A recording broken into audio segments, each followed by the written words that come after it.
Welcome, and thank you for joining our transformational talks today. I'm Saeed, joined by my colleague Nikita this time. Anagrat is not there, representing Coach Transformation Academy, a globally recognized coaching and mentoring institute accredited by the ICF, EMCC, SHRM, and IMC. For more details about our program, we'll be sharing our contact email in the chat shortly, and you are welcome to reach out to us. To receive one ICF CCE and one IMC MDC, please remain on the camera for the next 60 minutes. Participation certificates will be issued by Friday. Marco Buschman is our speaker for the day.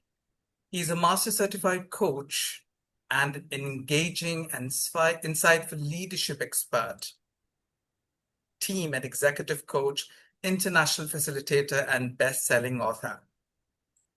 Coach Marco, thank you for joining us today. We look forward to your session. Over to you.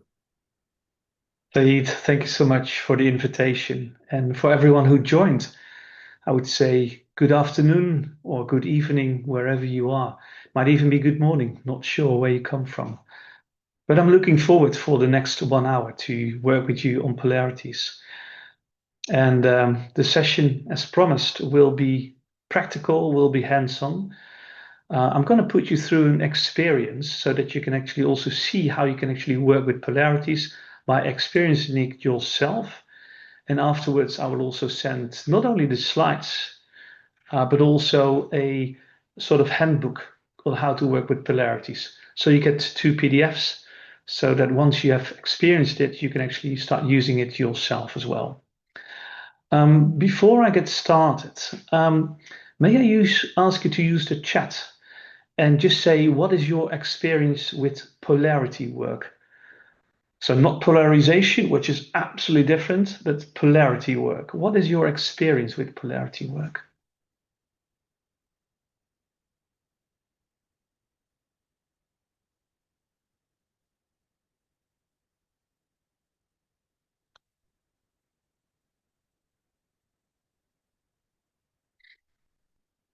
Okay. So as you can see, there will be lots of learning for those who don't have any experience at all. Let me take you through what polarities actually are. It's going to be a short introduction because mostly what I want to do is get you into an experience. I just want to get started with this first. Today you are you, that is truer than true. There's no one alive who's youer than you. It's written by Dr. Seuss and a children's book. And I always say, if you want to learn management skills or leadership skills, make sure you keep reading children books, because in children books, they have beautiful essences, mostly also in simple ways. So today you are you, that's truer than true. No one alive who's youer than you. That remains the question. If this is true, then the question is, who are you? And on the answer, the question, who are you? There's so many answers. But one thing that I'm going to debate and I'm going to show you today is you are also a person who's holding so many polarities.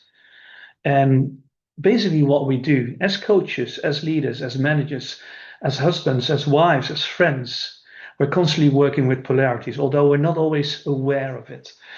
So today's session, I'm going to make you aware of it. So let me just take you through the next, shortly be my background. My name, Marco Buschman, Master Certified Coach. If I were to introduce myself from a bit of a functional perspective, I could say any kind of these words. I'm a managing partner, both for couriers as well as for a company on team energy. I'm an author, I'm a speaker. I'm working with all kinds of clients, as you can see. But also I could introduce myself much more from a personal perspective. I'm a proud father of 3. I'm a husband to Cindy. I'm enjoying music. I'm enjoying festivals. I'd love to do meditation and breathwork and so on. And already in here, we're already revealing a polarity. I can introduce myself both from the functional perspective, a little bit more the IQ piece, the doing energy of me. That's what I do in life, as well as the personal side, my family side. And both are true. And you might say, in a way, both are also opposites. The functional and the relational, the doing and the being, the IQ and the EQ. And that is the essence of polarities. Polarities is actually acknowledging that two opposite forces both have value and that they actually are interdependent and they are on a continuum. And to also give you another example of a polarity, that's the breath. If you take the in breath, if you breathe in, you bring in oxygen. And oxygen has also a purpose to keep us alive. But when you breathe in, at some point, the O2 will also be transmitted into CO2. And at some point, you have to release it. So the out breath, the exhale, is the opposite of the inhale. And again, the outhale also has function to release the CO2. And as you can see, the inhale is followed by the exhale. And if you do a meditation, your breath might be different, the rhythm, than when you're doing sports. Or when you feel anxiety, again, the breath might have a different pattern.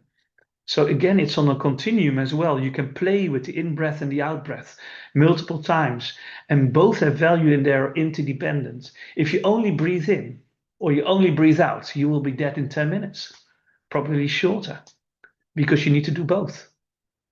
And if you take that as a concept, then you might even say in life, there are so many polarities that we're constantly playing with.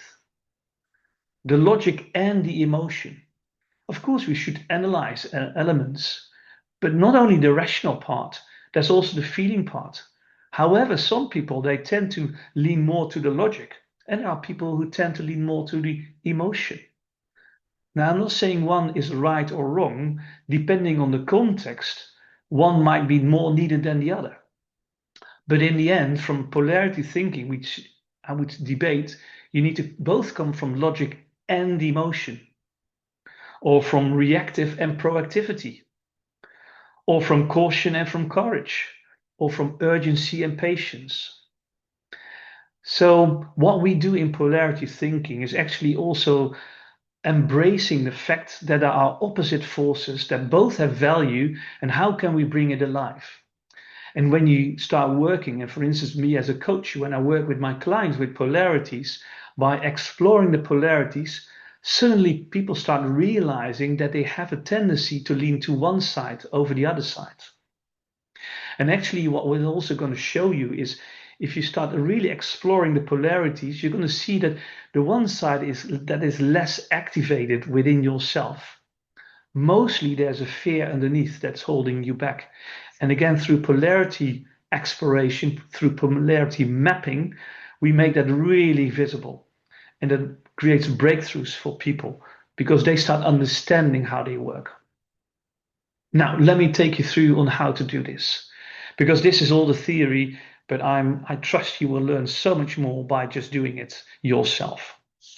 So what I'm about to do is I'm going to play with you with 4 quadrants. So that requires you as well to just take some piece of paper or anything else that you use for making notes. And that you have 4 quadrants by creating 2 lines, a horizontal and a vertical line. And what I will do is I will take you through a story about my own life. And I will start in quadrant 1, and then I'm moving over to quadrant 2, quadrant 3, and quadrant 4. And what I will do is each time when I close down one quadrant, I'm going to raise multiple questions to you. And I'm going to invite you to write down your answers in that quadrant. And by doing so, we'll start to build up a polarity map about yourself, for yourself. By the way, if you have any questions, during the session and you feel like I really need to have that answer because it's blocking me, please use the chat just to post down that question. Saeed is also monitoring the chat and he will interrupt me at some point if that's needed. I'm also aiming to have a Q&A at the end. So just see if you have any burning questions during the session, feel free to interrupt by just putting it in the chat. Saeed will interrupt me, and otherwise, just sit on it until the end, please. So let's start with quadrant 1, and the top left quadrant. And that's a strength, and that is something typically that you're really proud of, that you're really capable of, that you're well known for, and that people recognize from the outside about you and as well that you recognize about yourself? Well, if I look at myself, one of the things that I definitely recognize with me is also the human doing part. I'm quite results oriented, quite IQ driven in a way. And in the past, there was also something that I was really fond of. Why? My parents divorced, I was a bit insecure, and also this gave me safety. If I went on to the logic side, that's also how I understood the world. That's how I could also create demands. I could also create impact. I could get results. People liked me for it, and that gave me an acknowledgement. So, in a way, I also needed it to get something back from others. So again, a strength, the human doing part of me, the functional side, the doing part. Now, this is shortly about me, and I'm going to explain a little bit more later on the other quadrants. Now, what I'm going to do is I'm going to raise questions to you. I'm going to ask you again to write down your answers in the top left quadrant. By the way, I will probably raise more questions than you will actually answer. You might still be answering one of the questions, and I might already drop in a new question. The questions are meant to keep your thinking going and to keep your writing going. So this is not about being complete, this is not about being perfect, but this is just to keep a flow of writing on the top left quadrant. Afterwards, in the document that I will share, you will also get a set of questions. So you could write down those questions, but I would say don't spend your time on writing down the questions. Just start write down your answers because you're going to get a set of questions. Okay? So top left quadrant is all about a strength of yours. So let's start with what is one strength of yours, what you say, I'm proud on that strength. I'm recognized for that strength. You know, that's also what people see in me, that what I see in myself, that I apply either in my personal or my business life. But just write down what's the name of that strength. And if you have multiple strengths, then choose just one and write down. And once you have written it down, also write down what's the definition. If you were to explain that strength to someone else, what's the essence of that strength? So just start to write. What's that one strength? What's the essence? What's the definition?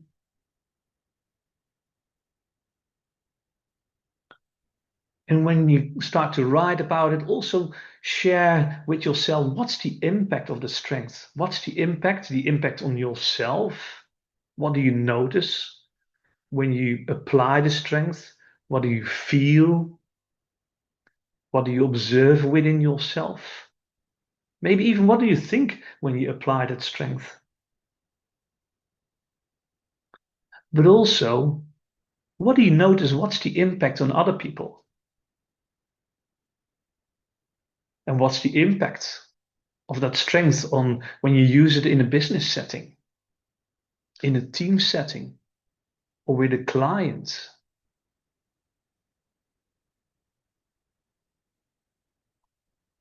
What makes this strength so important as well for you? Next to the fact that it might be needed, but what's the importance? And what would you tell other people who say, like, that's not really needed? What would be your argument? And what would happen if more people would actually have this strength and would apply this strength as well? What would happen? What would be the impact?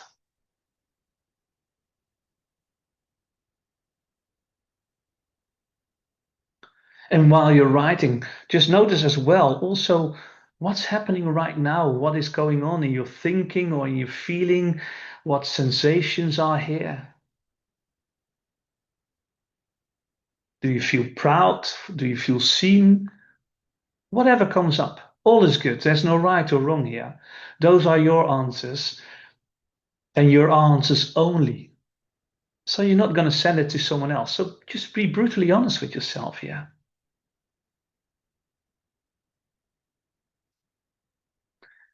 And what if you would use this strength even more? what would be possible for yourself? And again, what would be the impact?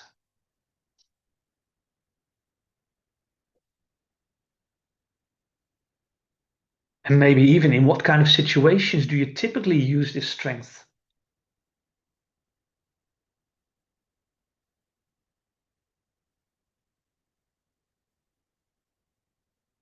All kind of questions related to the top left quadrant. No right or wrong. So by now you probably have multiple lines with all kind of insights that you noted down. And we could even continue this. When I do polarity mapping, I might spend more time and give people more space to think.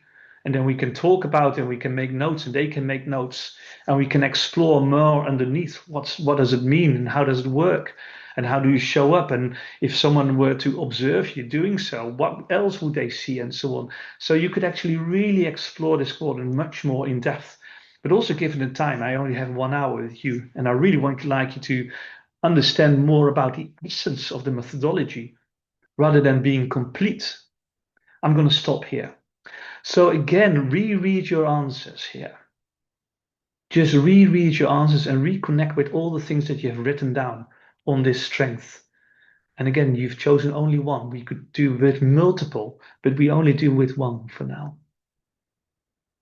So just reread your answers and then see how you could name this quadrant. You could name this quadrant just by the name of the strength, but maybe while going through it, another name comes up. It might be a metaphor, it might be an archetype, it might be a different word. So just notice what's the word that comes up when you go through this quadrant, rereading your answers. What's the name of this quadrant? And if you have it, just make sure that you put that name on top of that quadrant so that it's clearly visible for yourself.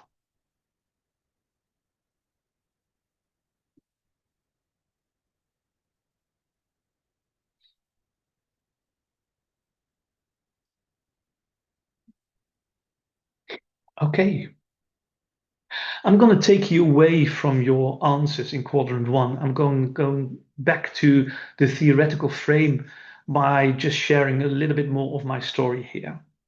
So, like I said in the past, especially in the past, I was really strong and using this intellect, IQ, the results, the functional part. However, like I said, I was sometimes uncertain. And in uncertain situations, I was overusing it. And when I'm overusing it, I become a bit of authoritarian. I create a bit of stress on people. I become demanding. I tell them they need to do. You have to do the work, and I'm working more hours a week, so I expect you to do so as well. And no is not the answer. So, if I'm really honest, in the past, I also created some stress and some fear around me within the teams on people.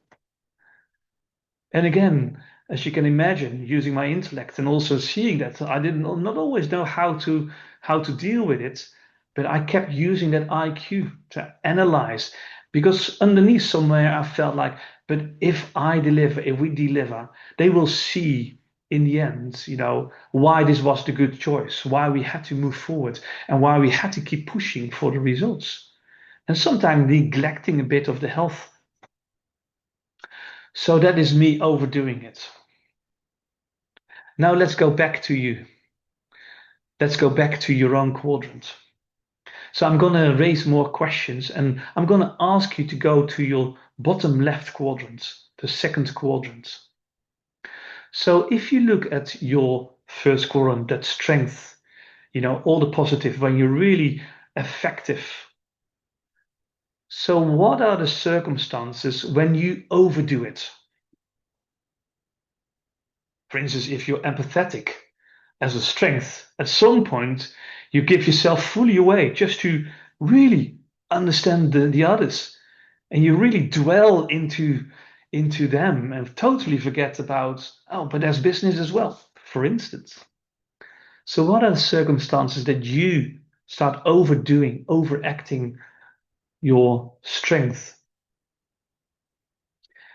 And then what's happening? So what's the kind of behavior that you start to show? I know that in this moment, I become really like short-sighted every now and then. My sentence becomes shorter. I'm much more direct. I'm not that much more open for feelings and emotions. But what happens to you when you overdo it, when you're not effective anymore? And what's the impact on people around you when you're not effective anymore, when you're overdoing it? What do people say? What do people do? Do they say anything or do they close down?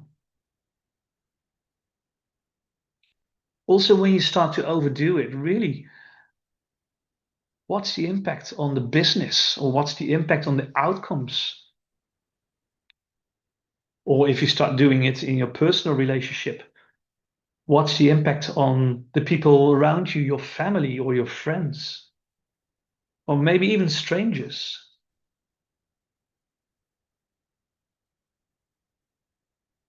And when you're overdoing it, and at some point you might notice you're overdoing it, what do you tell yourself? What do you use as a sort of belief why it's still possible, still needed to excuse yourself? And again, be honest with yourself. There's no right or wrong. We all have our strengths that we overdo, that we become less effective. So again, what's here in this quadrant? And be honest about it, because we need to understand this element.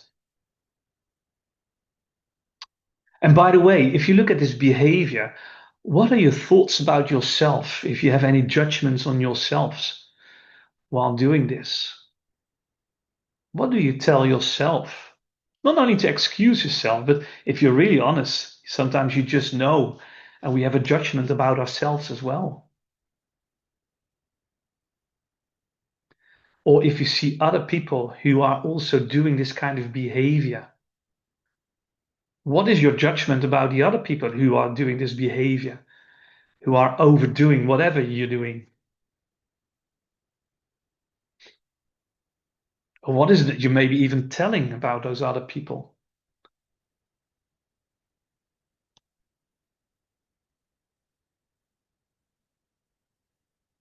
And also notice what's stopping you. Because if at some point you might notice, actually, I should not, however, you keep doing it. So what's stopping you to stop yourself, to interrupt yourself? Is it the stress? Is it the pressure? Pressure for what?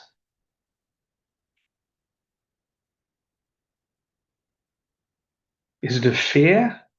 A fear for what?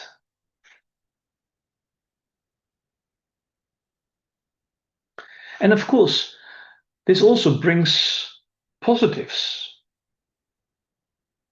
So what is the upside? I got my results done. I got my targets, my KPIs done. So that was the upside.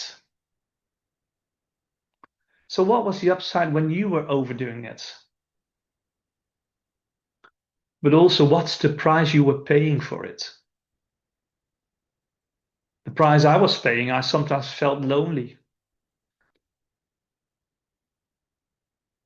I sometimes felt out of relationship. So what was the price you were paying for it?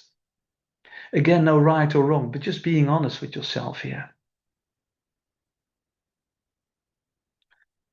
So by now, I assume you have written multiple sentences. And again, like I said, if you're coaching someone or as a leader having a conversation with a team member or with a friend, you can stay much longer in this domain, in this quadrant, to explore much more underneath what's going on. How does it feel? What are the values that are being honored or not being honored? What are actually the needs? Can you see where it comes from? Can you also relate it to how you were grown or the culture you come from? So again, Normally, you could spend much more time here. However, for the sake of this webinar and teaching you how to work with polarities, I'm going to stop here. So again, the invitation is to reread your answers in the second quadrant. And when you reread it, just notice what kind of feelings, what kind of emotions, or what kind of thoughts come up. You might note them down as well. And also when you reread it and writing down those feelings or thoughts and emotions, also see if you can find a name for the second quadrant. What's the name? How would you call this quadrant? It could be a metaphor again, an archetype, or any kind of words, whatever works for you. How would you call this quadrant when you're overdoing your strength?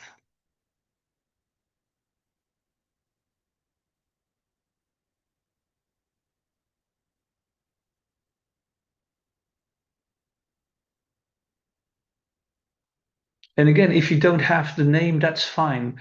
Just create a name for now. You don't have to be perfect. Sometimes also in this work, you need a little bit of more time to let things sink in. And then later on, people will start realizing, but actually that is whatever it is. So don't stress out if people don't find the real names or the perfect names. Just start with an opening name, and we can always blend and always add the perfect name later, whatever might be a perfect name. We don't know. Okay, so you have quadrant one, your strength, and you have quadrant two when you overdo it. So if I go back to my story, so again, my parents divorced, insecurity, my way of coping with it is really going into the head, the IQ, drive results, that gave me safety, that gave me security, gave me results, and therefore I felt happy. I felt also I was the king of the mountain, I had a great career, and so on. So part of my being was also again depending on the external recognition as well as getting the results. However, the price when I was ineffective, I was also, let's call it a dictator. Maybe that's easy for me to say. So I was much more the dictator. I was driving, I was creating stress and impact and negativity around me. So I started to work with a coach myself at some point because I felt like, this is not how I want to be. There's also a sensitive part within me, but I'm not revealing it. Also noticing at some point, it's just by getting the results, that's not how you progress in life. There's so much more needed. So that's also in the relationships. And I find it really hard. So I started to work with a coach, and that coach really also held up the mirror and showed me the impact I had, the negativity. But he also gave me an invitation. And that is actually the quadrant number three. The invitation was, what if rather than being pushy and focusing too much on the stress and driving the results, what if I would also give much more space to the human relations, the human being side of it? What if I, next to my IQ, would also give space to my EQ, my feelings and emotions? And of course, I had to look inwards to start feeling and start noticing what are my feelings. And of course, I was scared. But the invitation was, what if you would go there? What if you give space to the relationships and that also allow people to make more of their own choices rather than driving it? What if you would empower them to actually make their own choices? And of course, that was a good idea. And I started to experiment with this quadrant. So the invitation from being the dictator was much more to give space to the human being piece, the empathy, the spaciousness, the support, the empowering part of leadership. So let's go back to your own quadrant. You have your quadrant one, your strength, and you have your quadrant two, when you overdo your strength. So if you look at overdoing your strength, then what is actually the invitation? And typically, the invitation is typically the opposite of what is in quadrant one, because on the top side are the polarities, not on the bottom side, on the top side. So just start to write down what is the invitation?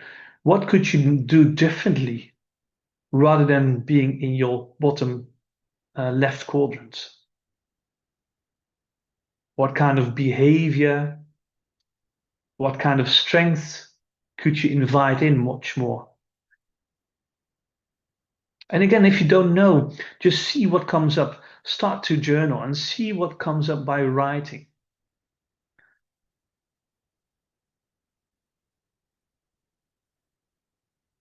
What would be really add value if you could add that strength of yours?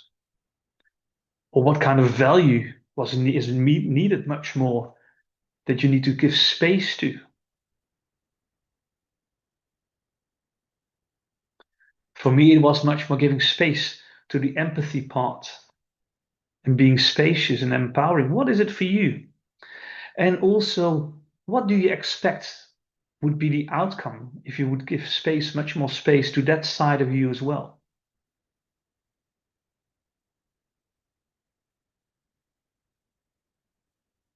And if you were to define it to someone, and someone would say, so what's the definition of it? What's the essence of it? In my case, what would be the definition of empowering? What would be the definition of being much more spacious? What would be the definition on your end? On whatever you have written in your top right quadrant?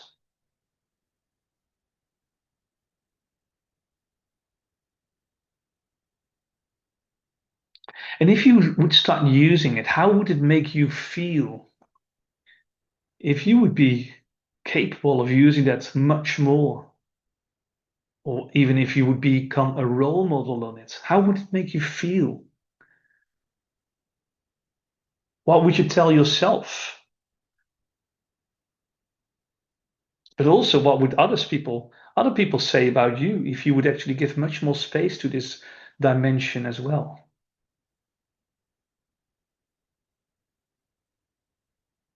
What would be the impact? What would be the impact on the business? What would be the impact on the collaboration within your team if you would allow this much more to be present? And again, just keep writing because this is not about being perfect here. This is really about starting to explore. And again, normally we would have much more time to keep exploring. Also, what would be the impact on your family or on your friendships if you would allow this energy to be much more present as well within relationships? And how would it also have an impact on your leadership?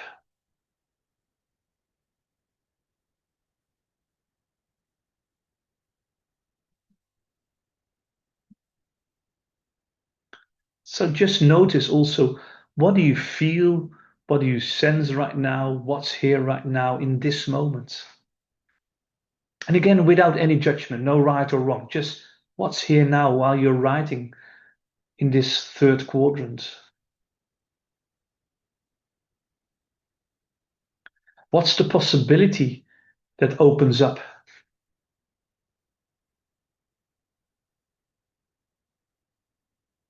And you might even ask yourself on a scale from 1 to 10, meaning a 1 means 0, not at all, and 10 means fully integrated. How much is this all energy already integrated in your life, in your daily life? How much are you applying it already, using it already? And again, just be honest. Those answers are yours. You don't need to share them with anyone else. These are yours. So again, by now you should have multiple sentences and multiple words in this quadrant. So again, reread your answers. And when you reread them, see if you can find the essence underneath. How would you name this quadrant? And again, you can name it anything you'd like. It could be a tool, it could be a metaphor, it could be just a word, a planet, an, an architecture, whatever comes up. And even if other people will not totally not understand why you've chosen the word, that's fine.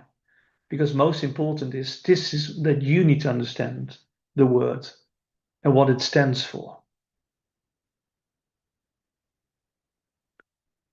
So just see if you can find that one word. Once you've found it, you should now have quadrant one, your strength, quadrant two, when you overdo your strength. And then you have quadrant number three. And that's actually the invitation. What's the strength that you could use much more than? What's the invitation when you're overdoing it? What else could you do? Now it's time to move to quadrant number four.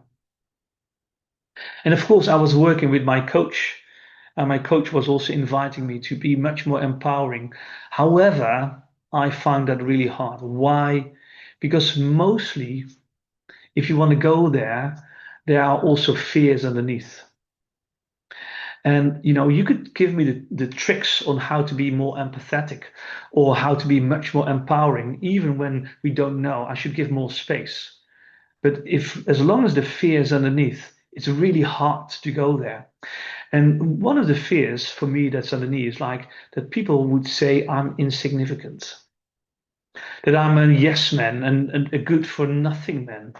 I'm always nodding, always saying yes, always being. Whereas I felt like I need to be strong. I need to be directive, if there's a hassle, if there's some sort of like tough situation, I need to show. That was the story I was telling myself. I need to show up and be direct and controlling. And if I give space to others and allow them to decide themselves, it might even lead to chaos. And what will people think about me when I allow chaos to arrive, to happen? In the end, they will think I'm insignificant. I'm not fit for the job. So that's the fear that's underneath quadrant number three for myself. Now back to you. You have your third quadrant. And of course, by applying it, what if you would apply it even more? But what's the worst that could happen? If you would overdo it, if you would over apply it, quadrant number three, then what might happen around you? What is it that people might say? What's the worst even? What's the worst even that people might say about you when you overdo quadrant number three? And how would that make you feel?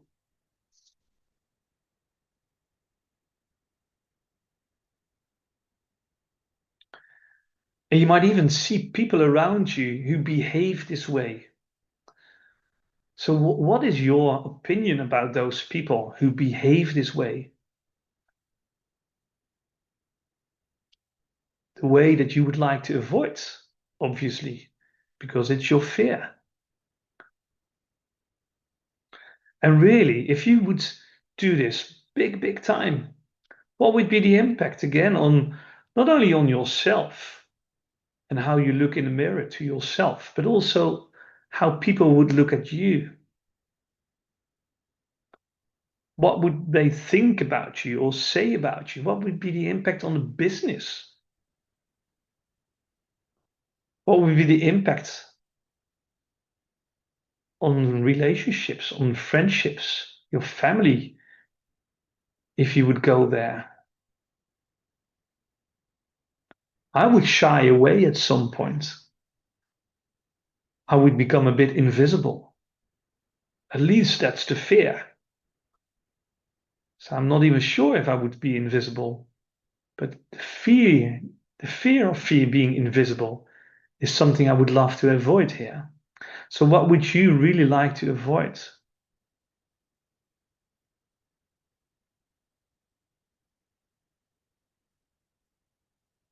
And again, just notice what are the circumstances that even might be also that get you from three into quadrant four? What are the circumstances or the situations? Or it might be also what kind of people might trigger this. I notice when I would be around people also with strong opinions, who are standing there that like, pum, when they enter, they enter. And I would be also really focusing much more on the human dimension and empathy, oh, they would think I'm so fluffy. So strong people around me also triggered that fear, like, oh, I want to belong, I want to be seen. And if I'm too human and not results oriented, they will dislike me. They will not push me in my career. So strong people around me might trigger this. I trigger again my insecurities, my fears. And again, no right or wrong, whatever you're writing down, this is your answer. So just notice, reread your answers here, and just notice what's showing up here. And no right or wrong, just when you read quadrant number 4, what's the name that you could give this quadrant?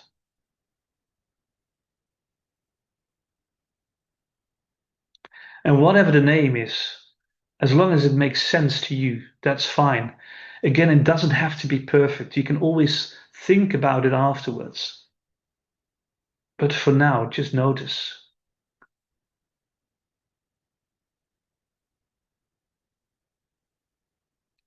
So that's a bit of the story. Now we have 4 quadrants. Now, what you need to understand as well, if you have those 4 quadrants, it's the foundation of the polarity map. And in the polarity map, there's more. And I'm going to show you a little bit more as well. And again, when you have that PDF that I'm going to send you, you can even take it further. But what you need to understand with that if people are also in this quadrant number 4, my coping mechanism to deal with fear is to go back to the human doing side. When I felt insignificant, when I felt insecure, when I felt like, oh gosh, I'm too fluffy, my go-to mechanism, and that's also part of polarity thinking, is you go back to quadrant number 1, because that's where you get security. When I went back to IQ, to the logic, into the doing, then I was in control again. And that basically also means that you actually get this movement constantly moving around. You are in quadrant 1, but when you overdo it, oh gosh, I don't want to go there. The invitation is to go to quadrant 3. But if you're in quadrant 3, there's the fear of the quadrant 4, and then you jump back to quadrant 1. By the way, just notice as well, and that's also about polarities. This is my polarity, the human doing on the top left side. Maybe some of you have the human being that some of you say, I'm really good in the human being. I'm really good in the empathy and empowering piece and in the relational side. However, when I'm overdoing it, I become too fluffy. So therefore, I have to be much more the doing side, but I definitely don't want to be seen as a dictator. So you see, for some of you, this polarity map might be flipped around. What is on the left side will be on your right side. What is on your right side might be on your left side. So again, it's important to start understanding what else is important when you do polarity thinking is where do you spend the most of the energy? In the past, I was spending most of my energy on the left-hand side. That was the terrain I knew. I was trained for, that kept me safe, that kept me also protected, that got me the results and therefore also the appreciation and the salary and so on. And more, I wanted to go on the right hand side. However, when I started to experiment, initially that fear kept fear digging in. And whenever I started to feel insignificant or fluffy, I came back to the left hand side. So in the past, rather than being capable of working both with the human doing and the human being, I was much more spending time on the left-hand side. And again, when you start working with polarities, you can actually have that conversation. How well balanced are both sides in your life? And what you will see is when you start asking people also, so what is an area of development, a strength that you would like to develop more of? And you put that on the left-hand side, you will see that typically on the right-hand side, that is something that they stay away from. So again, with the polarity map here, you can have that conversation. Where do you spend most of the time, on the left-hand side or the right-hand side? Also, what you need to understand, if you want to develop, and again, why is the polarity map important? If I look where I needed to develop myself, it's not like what are my skills to be much more empowering. And again, from logic, you could teach me any kind of skills. But what I really needed to do is to face my own fears. What is it that I might feel insignificant? And the more you learn to make peace with the fears in quadrant number 4, the better the chances and the better you will get at actually the strengthening the qualities of the quadrant number 3. So again, polarity thinking helps you to say like, do not only look at the strengths, what's on the left hand top side versus the top right side. Those are the polarities. But if you really want to extend and build on that polarity, you have to face the fear that's underneath. And by doing this exercise, it really makes clear what the fears are.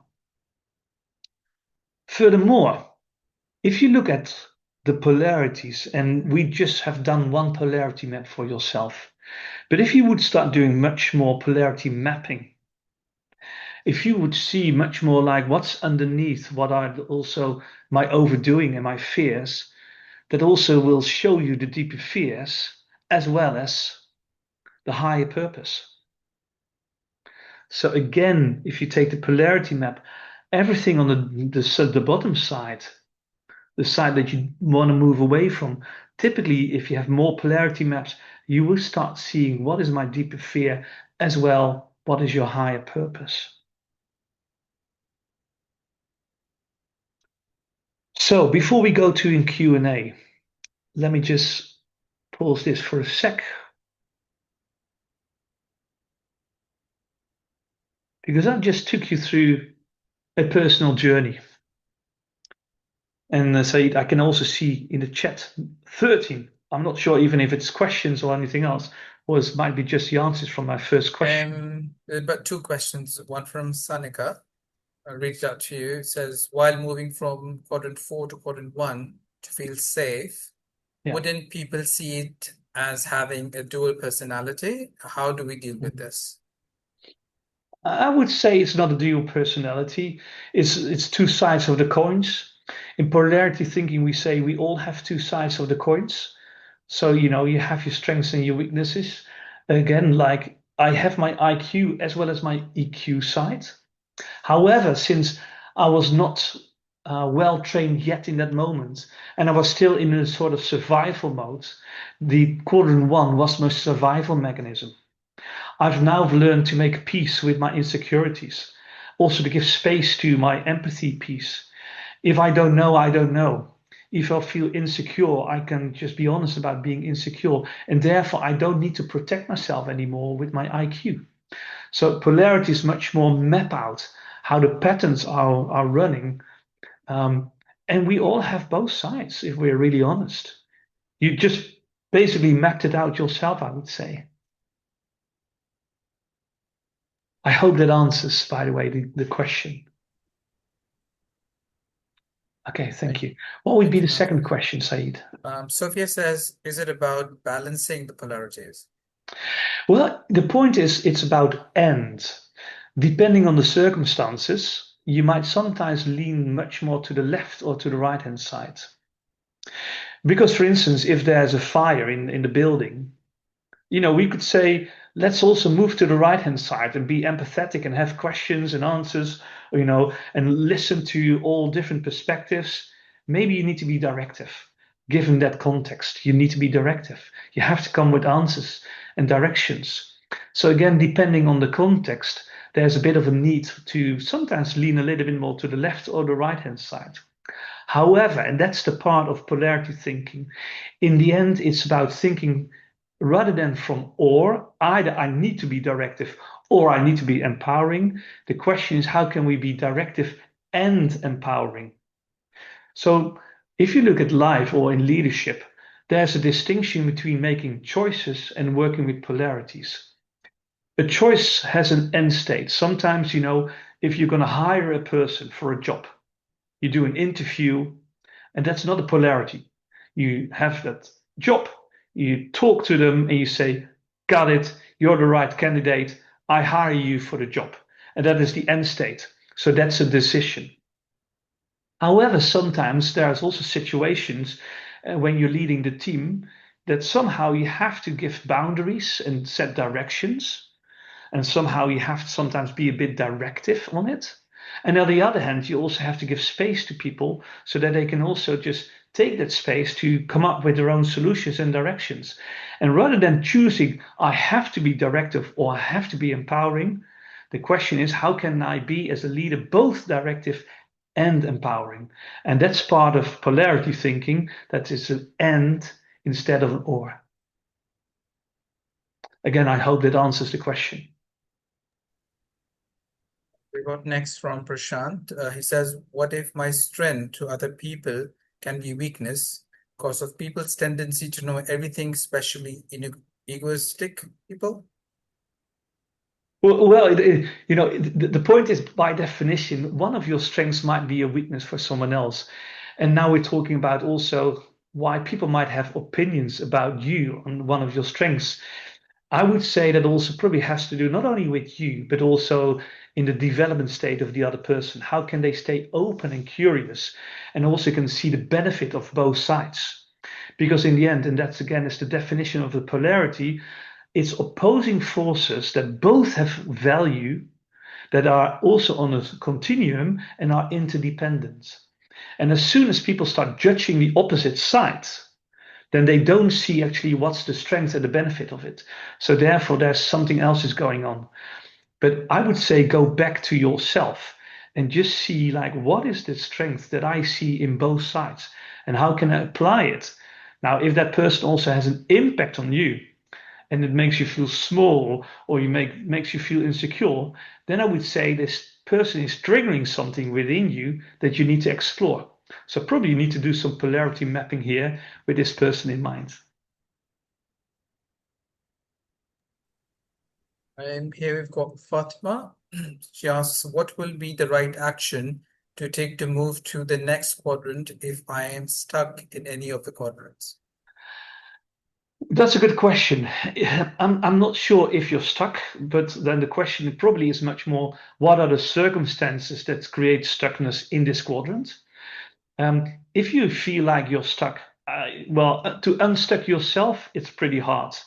I would say make sure you find someone to have a conversation with, someone who's also that you trust, that you give space to be honest with yourself. And I would say then start doing a little bit of polarity mapping to like really what's going on around here, what creates the stuckness. Probably one of the reasons why you're stuck, there might be a fear underneath. Because if you know that you need to move on, for instance, you're in quadrant two, and you actually say, I would love to be much more also in quadrant number three, and I do not allow myself to go there, then probably the fear of quadrant four is underneath. So again, find someone to have that conversation. By the way, what we also say in polarity thinking is that we, in the end, hopefully you spend most of the time in quadrant one and quadrant three. And quadrant two, when you overdo it, or quadrant four, the fear, you will enter it every now and then. Of course, we're humans. So we have our ways of overdoing stuff and being fearful. But hopefully, while you're doing the work in polarity, you end up mostly in quadrant one and three. And again, the more you do your own development work, the more you allow yourself to be comfortable and be okay with where you went off and where you also have your fears. That's how we grow. Just to give you a personal example, again, just 2 days ago, I had quite a fight with my mother. I guess that's also why you're family and why you have mothers and fathers and you trigger each other. And I was completely stuck. I was completely stuck in my level two, or in my quadrant number two. So what I needed is also a little bit of space to really like also digest and feel and sense. And right now with my mother, the way we deal with it, we're now on WhatsApp exchanging some messages. It gives a little bit of space, not the direct intonation and so on, where I start to explain a bit from my end and also my needs, and she does the same, and that will bridge us and will bring us together again. And again, that's a way that I found when I'm stuck. I need to have a little bit of distance because when I'm run by my emotions, I'm not at my best self.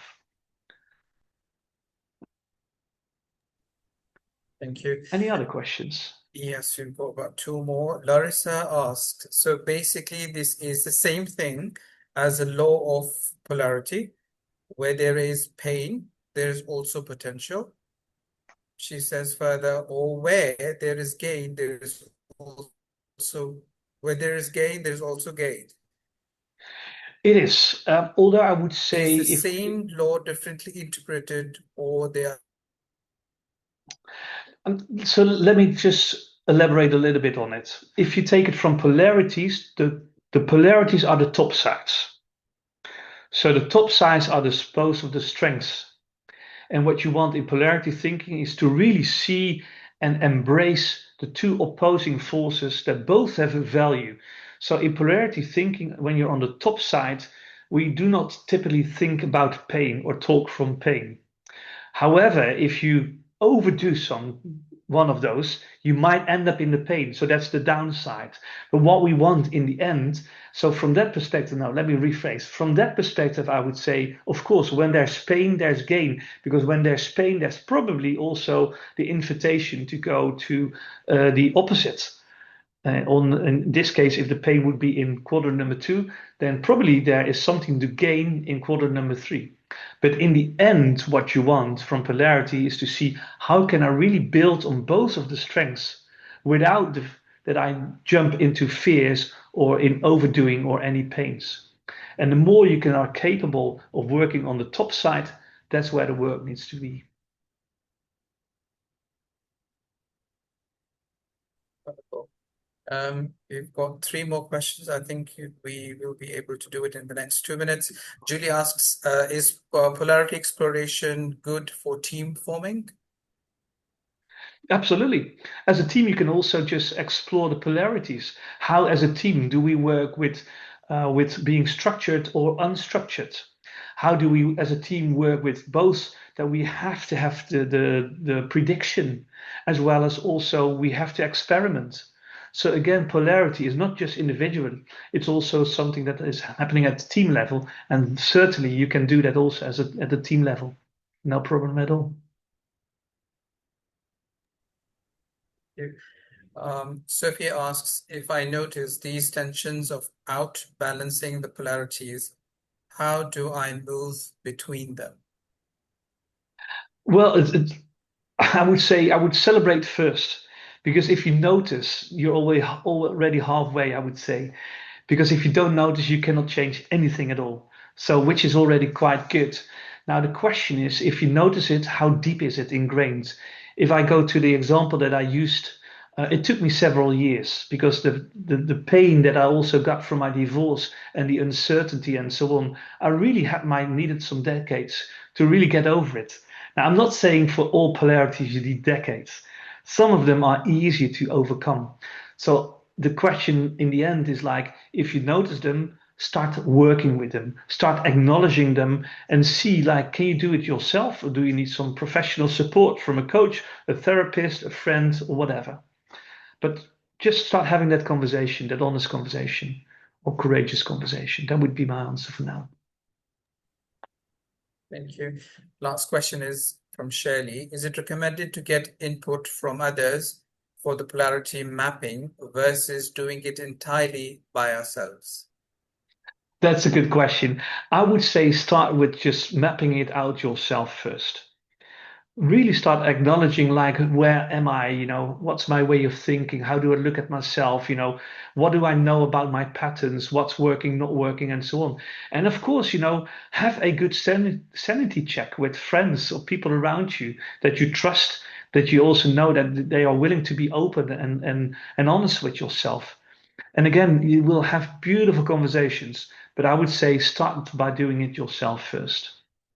And I would say also start applying it with people around you. Now you've got the methodology, try it out a couple of more yourself. And then what if you would try it out with someone else and see what it will bring to the people? Wonderful. Thank you, Marco. It was a very insightful session for all of us. Before I say by, I would like to announce that this is the last transformational talks for 2025. We will be meeting in 2026. The schedule will be published on a website, and you'll be receiving emails about it very soon. So stay tuned with us, and we will be getting back to you soon. Thank you, Marco, once again. Thank you, everyone. It was great to have you all, and looking forward to seeing you in 2026. Thank you all. Have a lovely day.